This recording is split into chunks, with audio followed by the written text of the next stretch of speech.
Okay, so we're going to talk about witchcraft in this video. I'm going to make it fairly short. It's not going to be a short, but it'll be a shorter video. We're going to discuss the methodologies that witches use to cast spells, to find their targets, what they're looking for. So first of all, a witch will use different methods of incantation and what you call divination. And divination is basically the demonic version of prophesying. The Christians use the phrase prophesying. Prophesying means that you're essentially telling the future. The Satanists will, or I guess you could say they're Satanists, but they're, witches, right? So what the witches will do is they will find a way to do divination, whether it be through a crystal ball, in a pool of water, and they'll kind of get some futuristic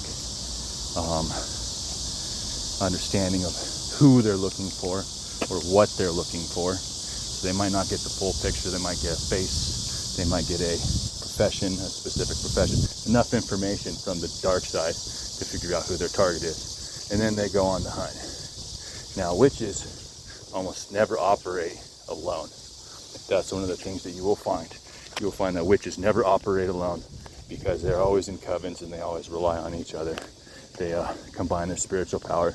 And that's because as a demonic force, they require each other's energy. They require each other to be able to compete with the good side. Most people who are on the good side don't exactly work in large groups unless they're part of a church or something along the lines of that. You'll find that most people who work on the good side, you'll kind of see that in the movies. They're like a lone wolf running through a minefield of demonic entities. And that's how demons work. They like to work in groups.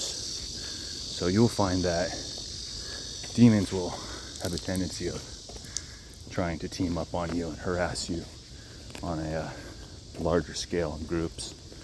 And they'll do that through infrastructure of things that they've built and designed, kind of the kingdom of darkness. They'll try and get into someone's life that they're trying to attack in just about any way they possibly can. So they find them through divination. And then what they'll do is they'll get pieces of their clothes, pieces of their hair, skin, something like that, and start casting spells directly on them. Voodoo dolls. Fortunately, none of this crap works on me. I'm kind of, I guess you could say, upgraded past that point, spiritually speaking. That kind of stuff goes right back to the sender. I've already been notified of this from some higher level witches that basically said that whoever's casting spells on you, I feel sorry for them because everything that I've done, she's a dark witch, says that it has backfired on me, that I've tried on you. So I've kind of got like what you would call a high level reflect spell on me. So whatever you do, don't cast a love spell on me. You'll trap yourself into a point where you're infatuated with me for life, and that's going to probably be what you would call a horrible scenario. Unless I love you too, right? If I love you too and we fall in love, then I guess that's okay. You can cast a love spell on me, it can reflect, and we both can fall in love, right? I mean, I guess that could work out. I mean, that's one of those things where you think about, that's what witches had said. I've seen a lot say that, do not cast a love spell, because if it backfires, you end up broken and in love with someone that doesn't love you back. So I think that's probably some wise advice. So they'll cast all kinds of different spells on a person and try and complete their task, whatever that may be, which is usually deferring the person from their purpose, their future purpose, whatever that might be.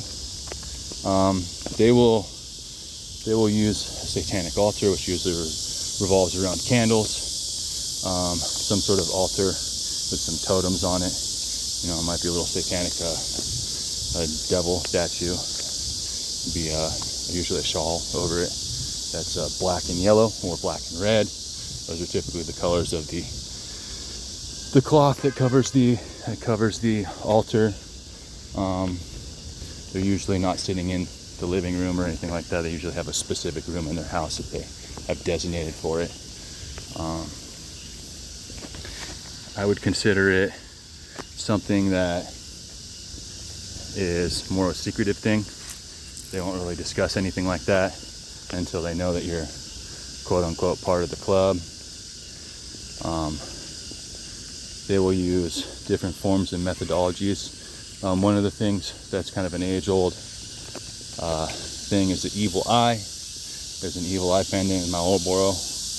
And you've got the Malboro, which is an ancient creature, mythological creature in Greece, which is basically a floating giant eye with a bunch of tentacles like Medusa, floating around with an eyeball at the end of each tentacle. It's called the Malboro. If I remember correctly, if it stares at you, it does something to you similar to Medusa. I think it makes you turn you to stone, or it takes control of your mind. I forget exactly the mythological meaning behind it, but you know, Greece is Mediterranean. It's the same place where the evil eye pendant originated, to ward off basically someone staring at you with negative intent and negative thoughts. That is one of the oldest pendants out there that is used to ward off witchcraft.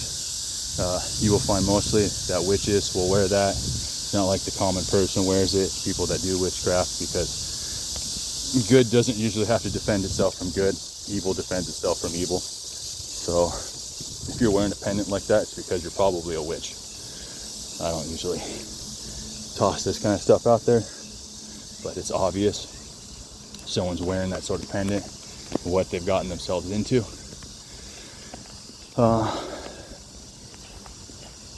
So you could say that, you know, some of the oldest witchcraft has probably come from places like Romania with gypsies, Mediterranean area, the Middle East with jinns, you know, kind of that generalized area of the world is where some of the oldest witchcrafts come from.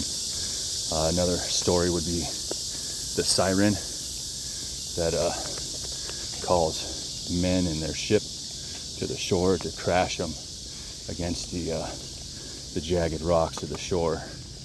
That is also another mythological story that has to do with essentially having a coven, because it's usually more than one siren doing this. It's like having a quote-unquote a coven, or a group of people guiding someone down the path of destruction. So they have different methods in which they try to do that. All forms of manipulation. Witches have a tendency of using what you would call sexual energy. It's one of the highest forms of energy they have. And so they will be sexually promiscuous with people at times. Which is something that you as a person, if you are a target, you need to watch out for. You don't want to get trapped into that situation. Narcissists do this as well. They use sex as a tool to control and manipulate people.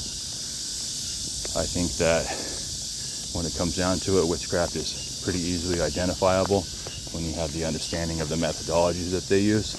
The key is to understand that witchcraft, no matter how they use it, what they're using it for, is some form of manipulation. It is to control the other person or their target in unorthodox ways and in ways that the target may not know or might not be able to counteract or ward off without having the prior knowledge. Anyways, I hope this helps. Have a good day. Bye.